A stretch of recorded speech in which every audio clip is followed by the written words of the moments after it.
The main character is a beautiful and intelligent young woman, but in her short life of only 20 years, she endured hardships that ordinary people can hardly imagine. Her story leaves people confused, outraged, and heartbroken, and it all started from what seemed like an ordinary traffic accident. Discovering the victim at the scene. Around midnight on April 25, 1990, a car was driving on Interstate 35 in Oklahoma City. 3 men in the car vaguely saw someone lying in the grass not far away. They quickly stopped to check and found a young blonde woman lying unconscious in the grass, her life hanging in the balance. They immediately called the police. Oklahoma City police and medical personnel received the alert at 12:55 and rushed to the scene. Medical staff determined the girl was in her early 20s, apparently involved in a hit-and-run car accident. Although she was unconscious, she still had faint breathing. They rushed her to the hospital for emergency treatment, while police stayed to survey the scene. Scene survey and initial speculation. Scattered around the girl's body were a bag of bread, 2 cartons of milk, a box of cookies, and 2 cans of Coca-Cola. Among the food items were her personal belongings, a small portable radio, a pair of headphones, a broken car antenna from the offending vehicle, and a piece of red paint. Otherwise, there were no items to prove her identity. Near the scene was a small convenience store, and not far away was a connected motel. Based on skid marks on the road, police speculated she might have been a guest at the nearby motel, going out at midnight to buy food, and was hit from behind while wearing headphones, unable to hear the car. At this point, police treated it as a routine hit-and-run traffic accident, not expecting the subsequent investigation to uncover a series of mysteries. They never imagined it would take a grueling 24 years to identify the girl. The victim's medical condition. Emergency personnel heard the girl mumbling, "Daddy, Daddy," in her coma. They tried to talk to her but got no response. Doctors examined her and found fresh bruises on the backs of her legs, extending from her calves to below her buttocks, about 20 inches long. Her head was severely bruised, and a CT scan showed a blood clot in her brain, likely from a traumatic brain injury. These injuries were consistent with the traffic accident. Her condition was serious, but vital signs were stable for now. Doctors placed her in intensive care and prepared for surgery to remove the clot in the coming days. Appearance of Clarence Hughes. That afternoon, a middle-aged man came to the hospital, claiming his wife had been in a traffic accident and was brought here. He said his name was Clarence Hughes, 47 years old, and the injured woman was his wife, 20 years old, named Tanya Hughes. Clarence was of average build, wearing jeans and slightly worn sneakers, with a southern accent. He said Tanya worked as an adult entertainer at a club called Passion's Show Club. They lived with their 2-year-old son in Tulsa. This time they came to Oklahoma City because Tanya had an appointment with a local obstetrician on the 25th. After the checkup, they felt tired driving back, so around 3 p.m., they checked into the motel, planning to return to Tulsa the next morning. According to him, last night his wife said she was going to buy food at the nearby convenience store and left. He fell asleep, woke up in the morning without seeing his wife, but thought she often stayed out late due to her work, so he wasn't too worried. Later, when she didn't return for a long time, he went to the store to ask, and the staff told him about the accident the night before. Police suspicion of Clarence. Police found this strange after hearing it. They sent a team to the motel Clarence mentioned to verify. The situation basically matched his story, and they checked his car, a blue Oldsmobile, with no signs of damage, and the antenna intact. So he wasn't the hit-and-run driver. But police still found him suspicious because he showed no sadness. When they took him to his wife's hospital room, he stood beside the woman covered in tubes without any emotion, just staring coldly. The doctor privately told police that Tanya had many old wounds, not ruling out mistreatment. At that moment, Clarence suddenly asked for a pen, notebook, and cleared tape. The doctor and police didn't understand, but gave them to him. When they returned to check on Tanya, Clarence was gone, and a note was taped to the door, "No visitors." Curran's role and Tanya's death. Clarence called Tanya's close friend and colleague Curran, saying his wife was hospitalized, but the hospital forbade visits, so don't come. But Curran was worried and went anyway. Seeing Tanya lying in the hospital bed, Curran sobbed. The doctor told Curran that Tanya's accident was very strange, her body full of old wounds like a long-term mistreatment. Curran said Tanya never talked about it, but she guessed Curran was responsible. Despite intensive treatment, Tanya passed away on April 30th, 1990. At this point, her husband said he didn't want to handle the funeral. Curran and her colleagues kindly organized the funeral. Curran remembered Tanya mentioning her mother's name, so she called the number from the directory. The woman on the other end was confused. "What are you talking about? My daughter Tanya died 20 years ago when she was only 18 months old." The mystery of Tanya's identity. Karen was shocked. If not Tanya, who was she? Karen recalled details about Tanya. She started working in August 1989, around the same age, so they quickly became close friends. In Karen's eyes, Tanya was very smart, unlike others in her field. When not performing, she often read books and was interested in many fields. She was friendly and sincere, and colleagues treated her like a little sister to protect. Tanya's husband, Clarence, left a bad impression on Karen. He was much older and very controlling. They had a 2-year-old son named Michael, whom Tanya loved more than anything, and Michael was very attached to his mother. Clarence used this to control Tanya, not allowing her to take the child out alone. Karen often saw Tanya with bruises in the dressing room. When asked, she said she fell, but Karen guessed Clarence was responsible. Tanya wanted to leave several times, but feared Clarence would harm the child, so she stayed. Recently, Tanya said Clarence bought her a high life insurance policy, saying she was past her prime. Now Tanya was really gone, and her real name wasn't even Tanya. Custody of Michael. Karen thought of Michael and immediately contacted the U.S. Department of Health and Human Services, HHS. After investigation, HHS decided to place Michael temporarily in foster care, awaiting a court decision. Since her real name was uncertain, Karen and colleagues only engraved Tanya on the gravestone, the name they knew. After HHS took Michael, Clarence refused to give up custody. He appeared in court multiple times, arguing that forcibly separating a child from his father harms the child's mental health, and defended himself by saying he was grieving his wife's death and neglected care, with people falsely accusing him of mistreatment. Michael's condition and adoption decision. So, was he a good father? According to Michael's later foster mother, when he arrived at their home at age 2, if his bottle wasn't Coca-Cola, the boy would throw a tantrum, lying face down on the floor. It seemed he had only been given Coca-Cola to survive before. Everyone saw the previous parents had issues.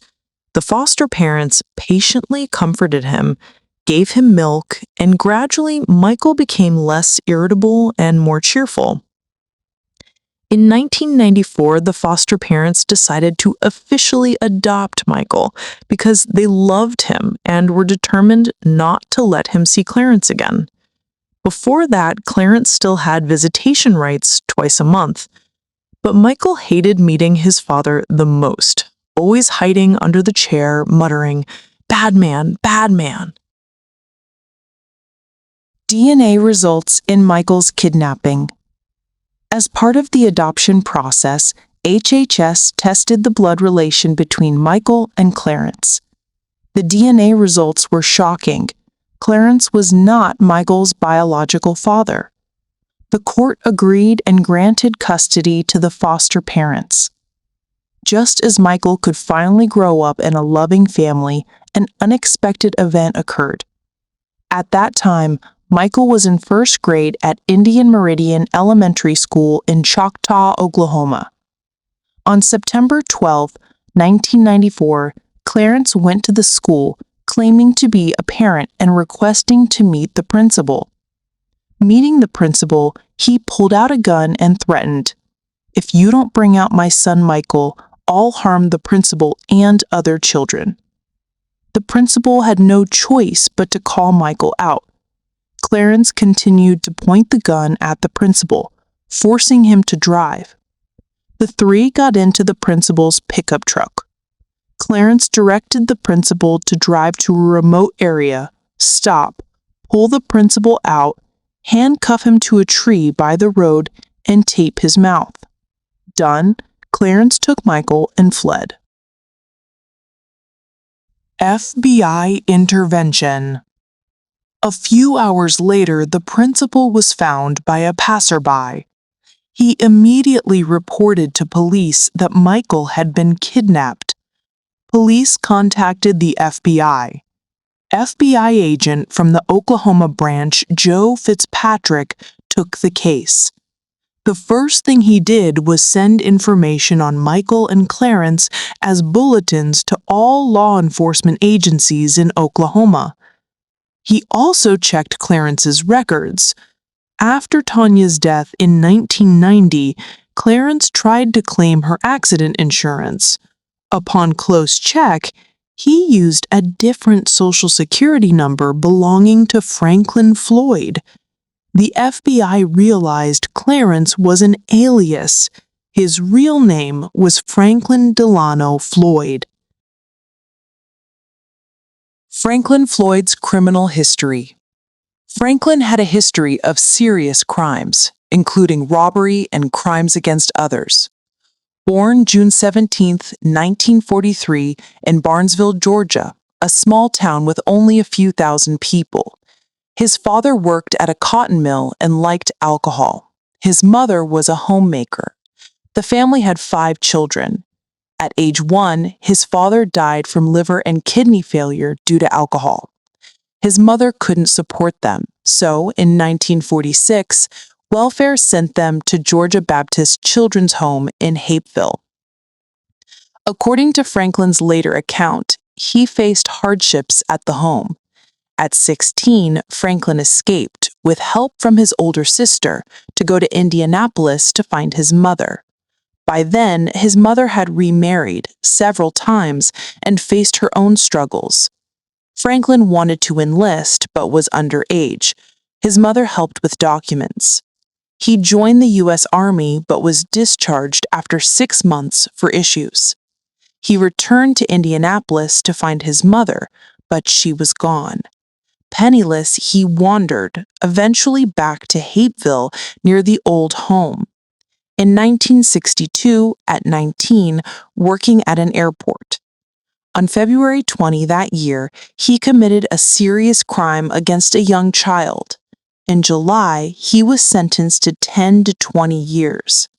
On March 14, 1963, while going to a hospital for evaluation, he escaped. The next day, in Macon, 30 miles away, he robbed a bank of $6,810.28. He was caught that afternoon, confessed, and got 15 years. transferred to Ohio to serve. Total 35 years for his crimes, but paroled in November 1972. Like many with such histories, Franklin didn't change. In 1973, on parole, he was arrested for attempting a serious crime against a woman, posted bail, and fled. By the time of the case, he had been on the run for 20 years, showing he was cunning, good at disguise, and strong in anti-investigation awareness. Suspicion of Tanya's death and search for Michael. After learning Franklin's criminal history, the FBI realized this was a challenging case. Meanwhile, they suspected Tanya's death. Was it really a traffic accident? But priority was finding Michael, as experts estimated at most a week before something bad happened. The FBI and police used media to hunt Franklin. U.S. newspapers and TV reported the bizarre kidnapping, including Michael's mother Tanya's death. The case quickly became a national hot topic. Discovery of Sharon Marshall's identity. At this time, 800 miles away in Georgia, a woman saw Tanya's photo on TV and screamed, "Oh my God, that's my high school best friend, Sharon Marshall. That man is her father, Warren. Why is he her husband? Why is his name Franklin? What's going on?" Let's go back to 1984, Forest Park, Georgia. Jenny was a local high school student attending a summer camp for gifted students that summer, where she met Sharon Marshall. Sharon said she was in the same grade as Jenny, a transfer student. She and her father, Warren Marshall, had just moved to town the previous year. Jenny and Sharon hit it off right away.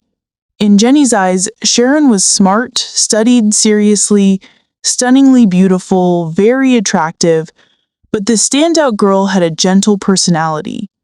Like many American schools, top students were teased as nerds and isolated.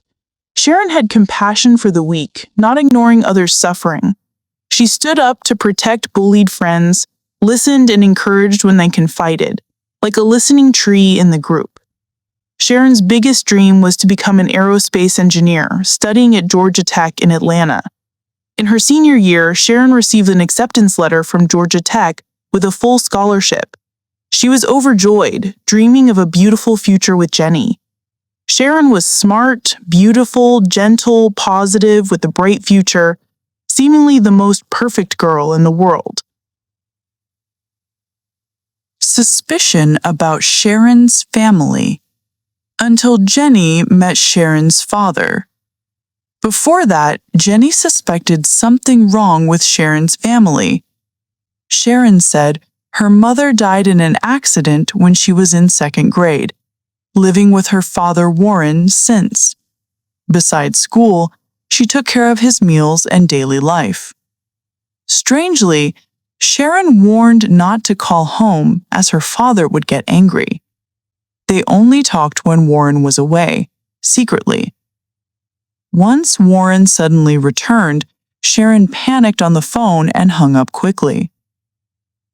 What puzzled friends was in the school yearbook, Warren bought a full page to print Sharon's photo. Fine, but the photo was unusual for a yearbook. What father spends money to show off his daughter's beauty? The first time Jenny met Warren was when he drove Sharon to her house. Bad impression. On first meeting, he asked to borrow money from Jenny's parents. Jenny's parents disliked him.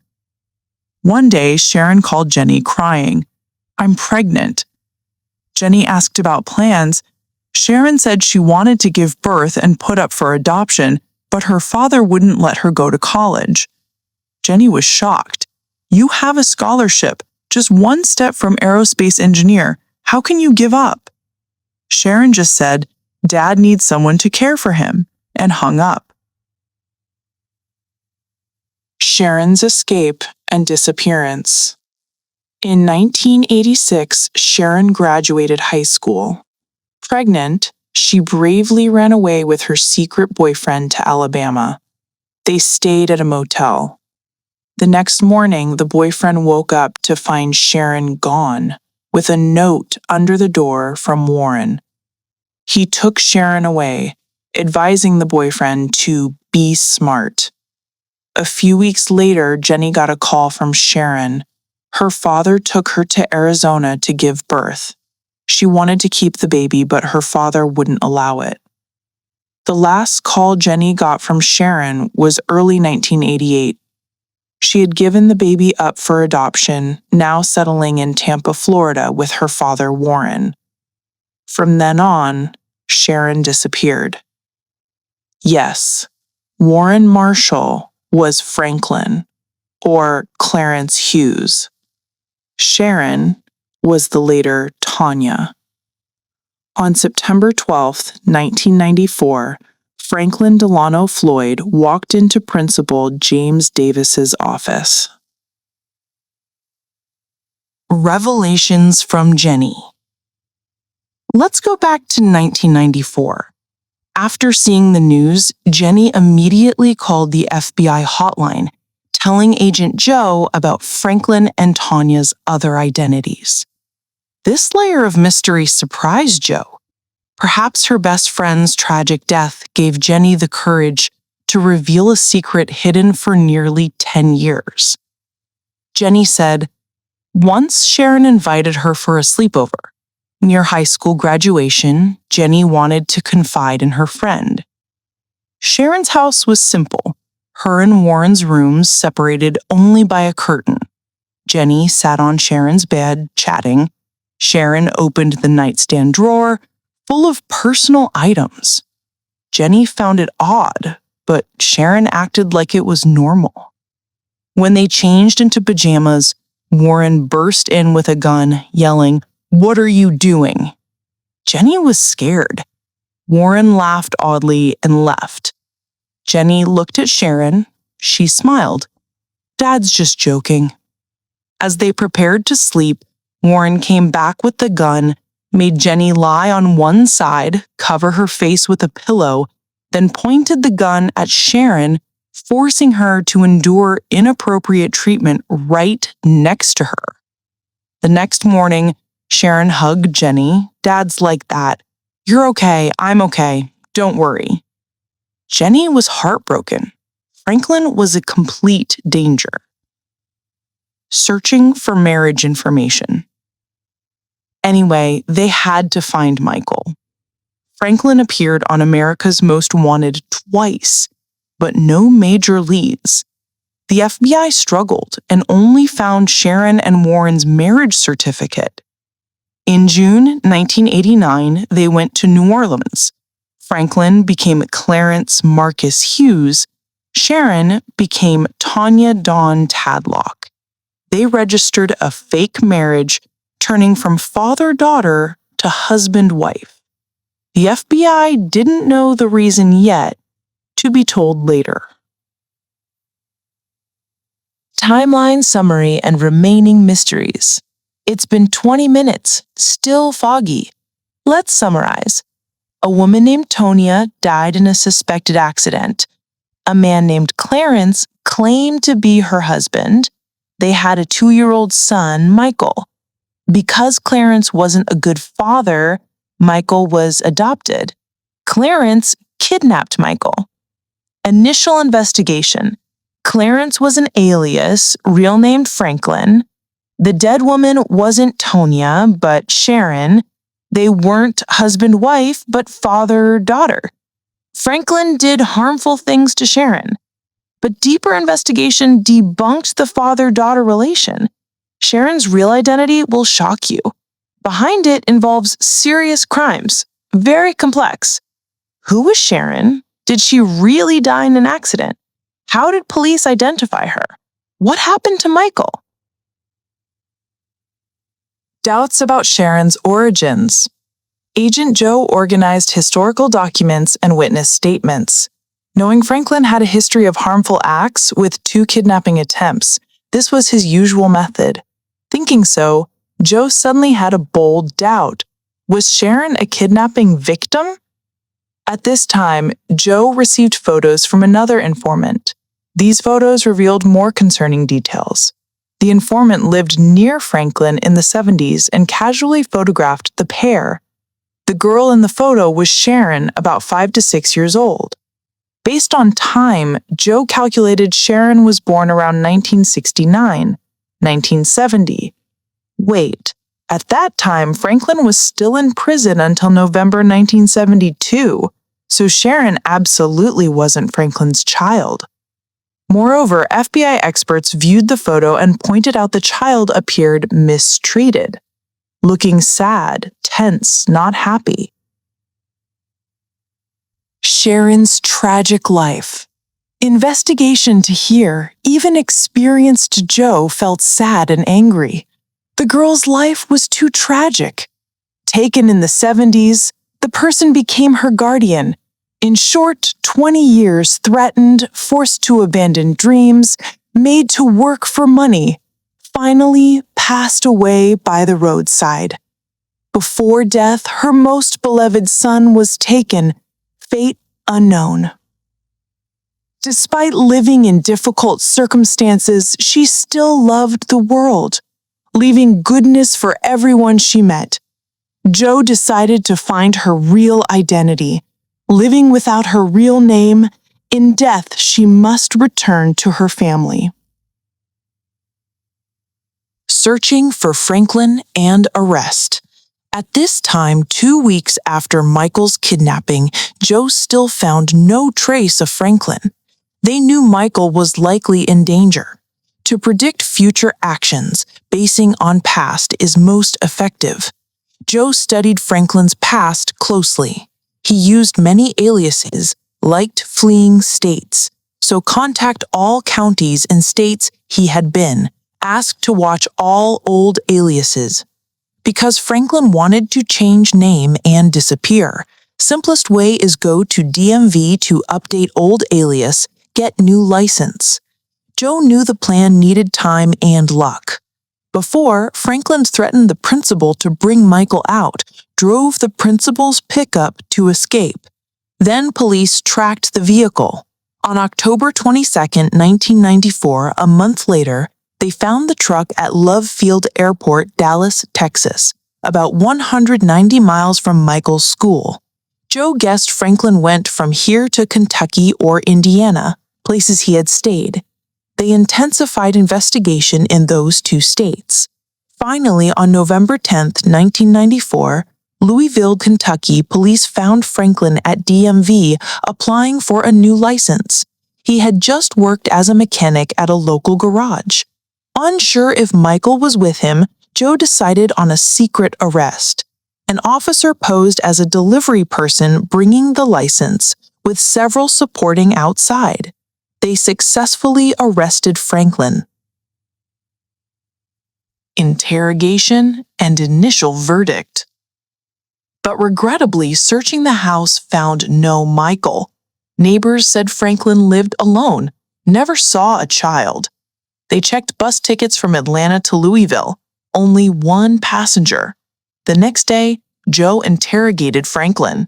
Is Michael alive? Franklin sometimes said you gave Michael to a millionaire, sometimes said abroad. All nonsense. Joe suspected the worst. Prosecutors charged Franklin with kidnapping Michael and the principal, harming Sharon, illegal weapon use. In March 1995, court trial. Sharon's best friend Jenny bravely testified against Franklin.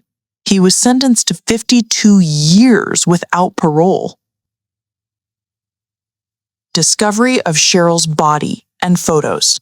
In 1995, 2 important things happened. First, on March 29, 1995, thousands of miles away in Florida, a construction team dug up a female body. The body showed signs of foul play, clearly not natural. The body was in an advanced state, investigation difficult.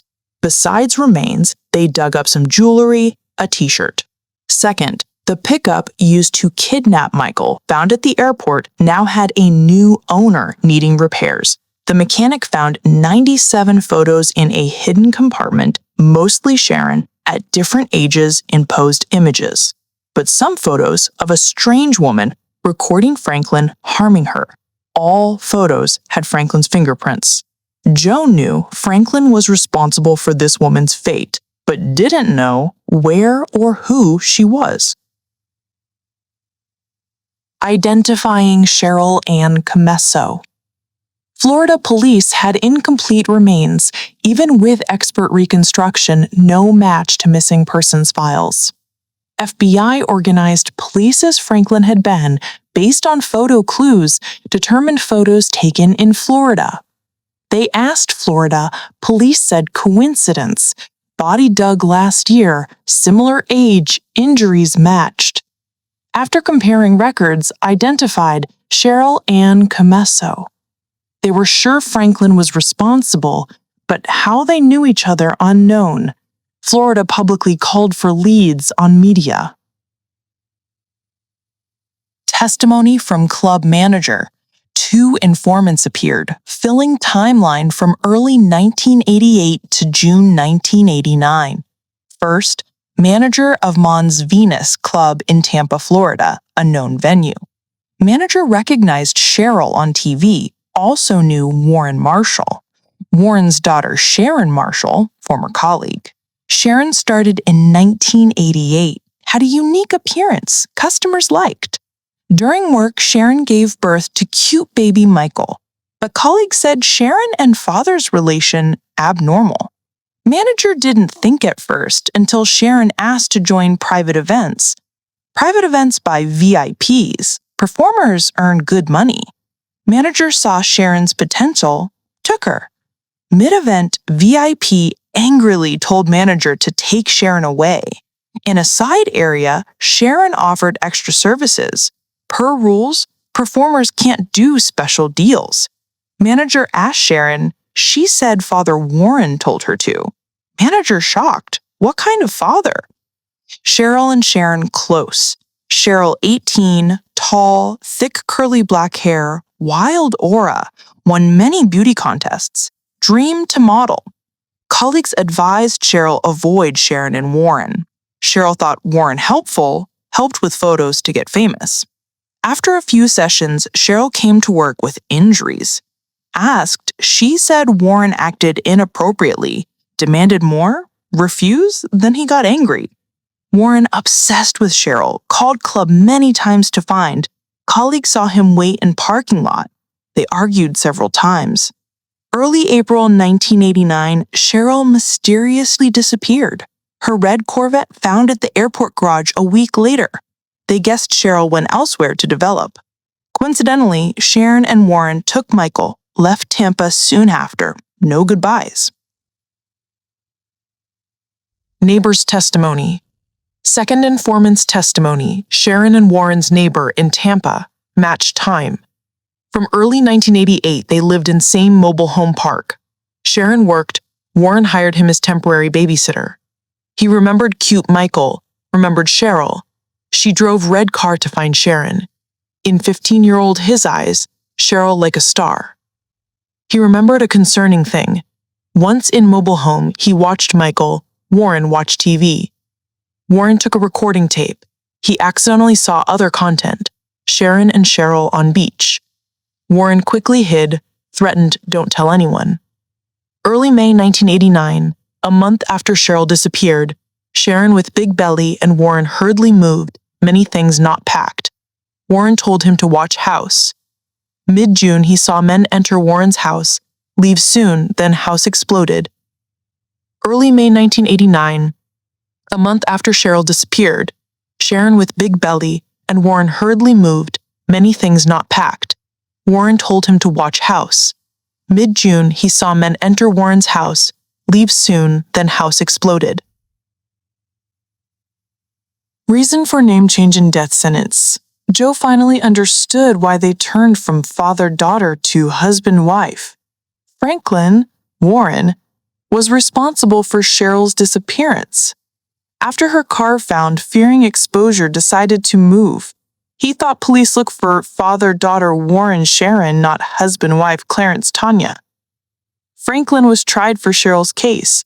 Prosecutors sought severe penalty. evidence full, plus neighbor testimony, photo background Tampa mobile home? Franklin appealed many times, claiming issues to escape. Finally, in 2002, final trial, death sentence. Review known timeline.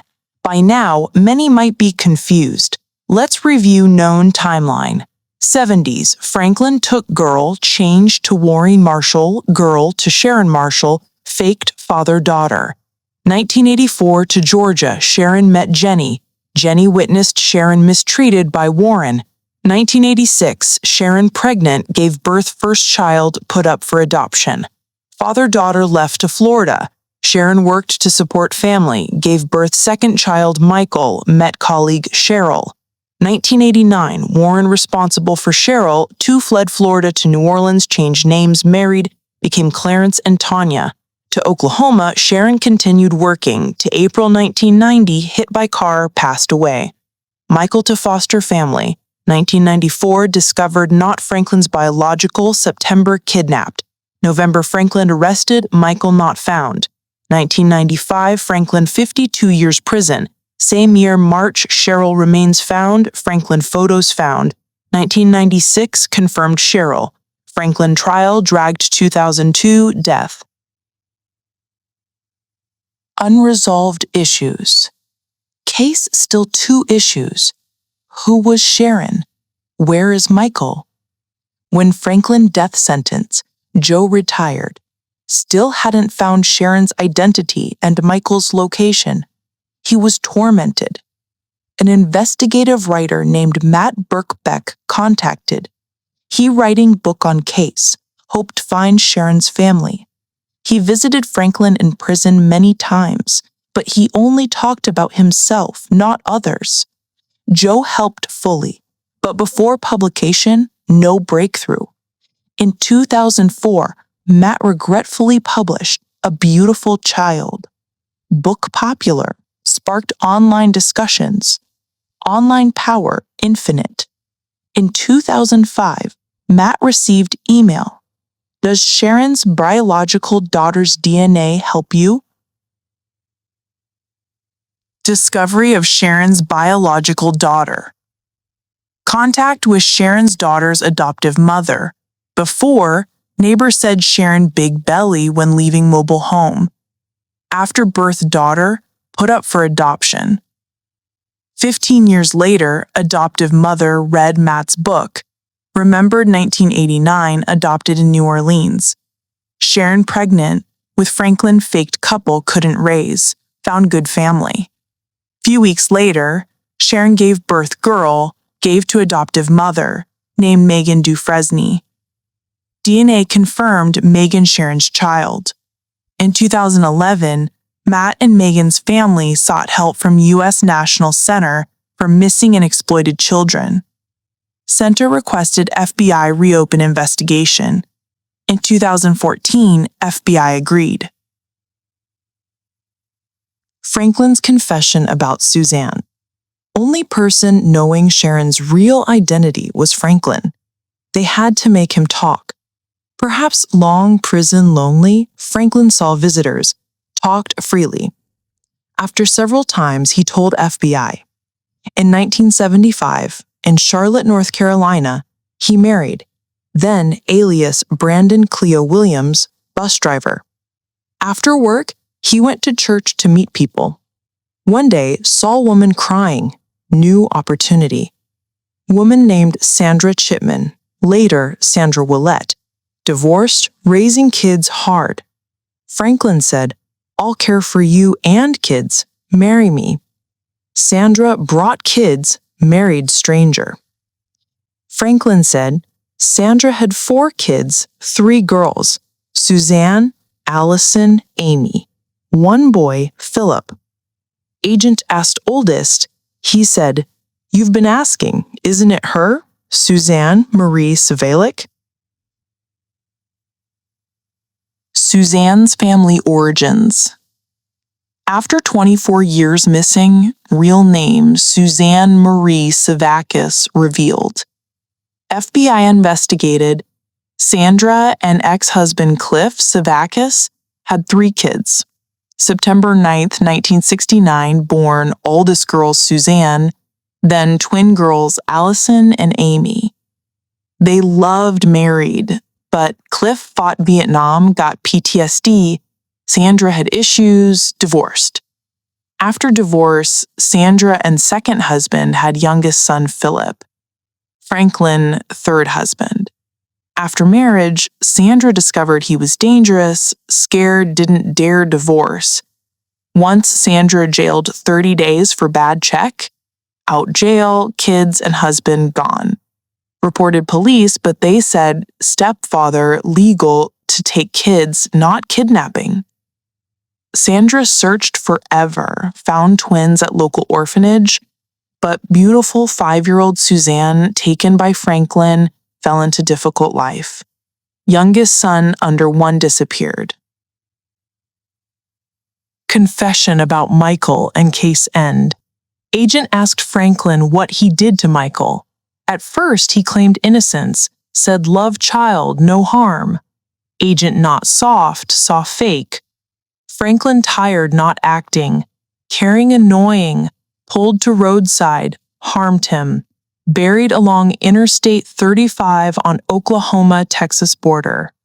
Agent searched 2 days at Franklin indicated spot. Dug nothing, had to give up. Suzanne's accident case still unsolved.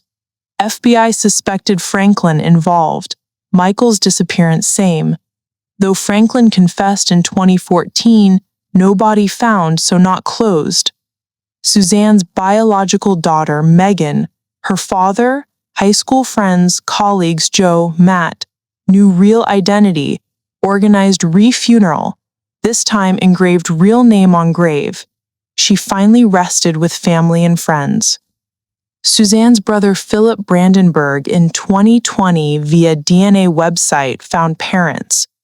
Franklin put him up for adoption, changed names so not found before. Franklin died January 23, 2023 in prison from natural causes, not executed. Story ends here. What do you think? Invite comments discussion.